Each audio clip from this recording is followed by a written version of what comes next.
নমস্কার। আজ দশমী, সকলকে বিজয়া দশমীর শুভেচ্ছা।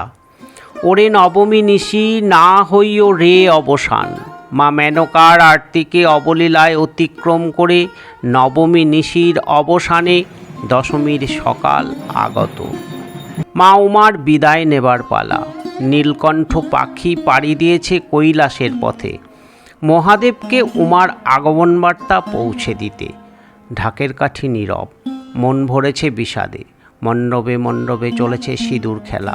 বিষাদঘন পরিমণ্ডলেও বরণডালা সাজিয়ে চলছে মাকে বিদায় জানানোর পর্ব। মন ভরেছে বিষণ্ণতায়, যেতে নাহি দিব। তবুও আশা একটাই, আসছে বছর আবার হবে। সেই ৩৬৫ দিনের প্রতীক্ষা। তাই তো বিজয়ার দিন হতেই আগামী বছরের পুজো নিয়ে শুরু হয়ে যায় ভাবনা। প্রতি বছরই দুর্গাপূজা নিয়ে আলাদা রকমের অনুভূতি থাকে বাঙালির মনে। মা আসছেন এই শব্দবন্ধেই আবেগপ্রবণ বাঙালির মনের পরতে পরতে জাগিয়ে তোলে আনন্দের হিল্লোল। তাই এক বছরের প্রতীক্ষায় দিন গুনে ফেরে বাঙালির মন। নতুন ক্যালেন্ডার এবং পঞ্জিকা হাতে এলেই মন চায় কবে আসবে মা। শুরু হয় কাউন্টডাউন। আগামী বছর কোন তারিখে পুজো পড়েছে, চলে ঘুরতে যাওয়ার প্রস্তুতির জল্পনা, প্যান্ডেল তৈরির নানা জল্পনা। সেই প্রেক্ষিতে পরের বছর পূজা কোন কোন তারিখে পড়েছে তা জানার আগ্রহ জাগে। পরের বছর কবে থেকে শুরু হচ্ছে বাঙালির শ্রেষ্ঠ উৎসব দুর্গোৎসব। এই ভিডিওতে 2026 সালে 1433 বঙ্গাব্দে দুর্গাপূজার দিনক্ষণ এবং দেবীর গমনাগমন বিষয়ে আমরা জানব বিস্তারিত। তাই ভিডিওটি স্কিপ না করে পুরো দেখা ও শোনার অনুরোধ রইল। আর ভালো লাগলে লাইক ও শেয়ার করার অনুরোধ রইল। আর আপনাদের মূল্যবান মতামত কমেন্ট বক্সে অবশ্যই কমেন্ট করে জানাবেন। একটা সময় ছিল যখন দুর্গাপূজা শুরু হতো ষষ্ঠী থেকে। তবে আশ্বিন মাস পড়তেই গ্রামে গ্রামে মাটির বাড়ি লেপা পোছার কাজ করত মা মাসিরা। চলতো গুড় দিয়ে নাড়ু তৈরির কাজ। সেসব কাজে মা ঠাকুমারা ছিলেন সিদ্ধহস্ত। আকাশে বাতাসে নাড়ু তৈরির গন্ধ মম করত। সেসব এখন অতীত। বর্তমানে খাতায় কলমে পঞ্জিকার পুজো ষষ্ঠী থেকে শুরু হলেও বাঙালির পুজোর উন্মাদনা শুরু হয়ে যায় মহালয়া থেকে। এখন বড় বড় শপিং মলে জামা কাপড় কেনাকাটার হুল্লোড়। তবে বীরেন্দ্রকৃষ্ণ ভদ্রের কণ্ঠে সেই কালোজয়ী চণ্ডীপাঠ শোনার মধ্যে দিয়ে আজও পুজোর উন্মাদনা শুরু হয়। ইয়া দেবী সর্বভূতেষু শান্তিরূপেণ সংস্থিতা নমস্তস্যৈ নমস্তস্যৈ নমস্তস্যৈ নমো নমঃ। বেশ কয়েক বছর ধরেই লক্ষ্য করা যাচ্ছে কয়েকটি নামি দামি ক্লাবের পূজার উদ্বোধন শুরু হয়ে যাচ্ছে মহালয়ার পরপরই। তাই রাজপথে ভিড় বাড়তে শুরু করে অনেক আগে থেকেই। ফলে 5 দিনের দুর্গাপূজা এখন 7 থেকে 8 দিনের। যত দিন যাবে এই উন্মাদনা হয়তো আরও বাড়বে। যাই হোক, এখন আমরা জানব 2026 সালের দুর্গাপূজার নির্ঘণ্ট এবং দেবীর গমনাগমন। 2026 সালে সপ্তমী হচ্ছে 18ই অক্টোবর রবিবার এবং দশমী হচ্ছে 21শে অক্টোবর বুধবার। দেবীর আগমন ও গমনের বাহন নির্ভর করে সপ্তমী ও দশমী তিথি যে বারে পড়েছে তার উপর ভিত্তি করে।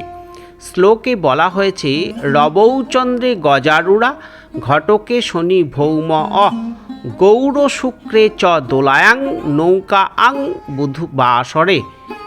উক্ত শ্লোক অনুযায়ী রৌবচন্দ্রে গজারুড়া অর্থাৎ সপ্তমী তিথি যদি রবিবার বা সোমবার হয় তবে দেবীর আগমন হবে গজে অর্থাৎ হাতিতে।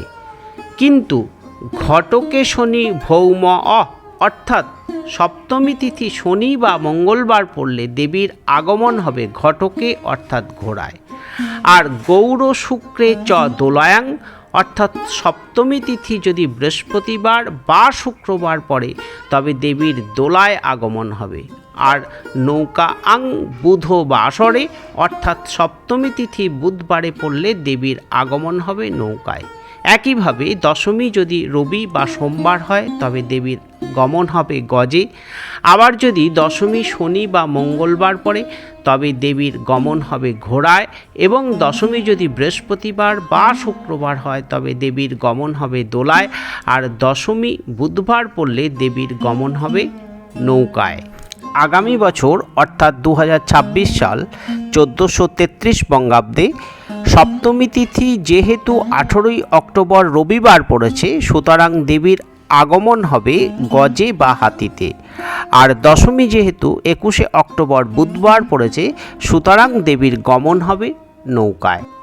2026 সাল অর্থাৎ 1433 বঙ্গাব্দে যেহেতু দেবীর আগমন হবে গজে, তাই ফল হবে শস্য শ্যামলা বসুন্ধরা। পৃথিবী ভরে উঠবে সুখ ও শান্তিতে, কারণ শ্লোকে বলা হয়েছে গজে চ জলা দেবী শস্যপূর্ণা বসুন্ধরা। আর দেবীর গমন যেহেতু নৌকায়, তাই এক্ষেত্রেও শস্য ভালো হবে, তবে অতিবৃষ্টি তথা বন্যার আশঙ্কা থাকতে পারে, কারণ শ্লোকে বলা হয়েছে নৌকাং জলবৃদ্ধিশ্চ শস্য বৃদ্ধির ভবেত সদা। এতক্ষণ আমরা দেবীর গমনাগমন এবং ফলাফল সম্পর্কে জানলাম। এখন আমরা জানব তারিখগুলি কি কি। 2026 সালে অর্থাৎ 1433 বঙ্গাব্দে 10ই অক্টোবর শনিবার পড়েছে মহালয়া। 16ই অক্টোবর শুক্রবার পড়েছে মহাপঞ্চমী। মহাষষ্ঠী 17ই অক্টোবর শনিবার। মহাসপ্তমী 18ই অক্টোবর রবিবার। মহাষ্টমী 19শে অক্টোবর সোমবার। মহানবমী 20শে অক্টোবর মঙ্গলবার এবং বিজয়া দশমী 21শে অক্টোবর বুধবার। ভিডিওটা কেমন লাগলো কমেন্ট বক্সে কমেন্ট করে জানাতে ভুলবেন না। আর যারা এখনো আমার চ্যানেলটিকে সাবস্ক্রাইব করেনি তাদের কাছে অনুরোধ, অবশ্যই চ্যানেলটিকে সাবস্ক্রাইব করে পাশে থাকবেন। ভালো থাকুন, সুস্থ থাকুন।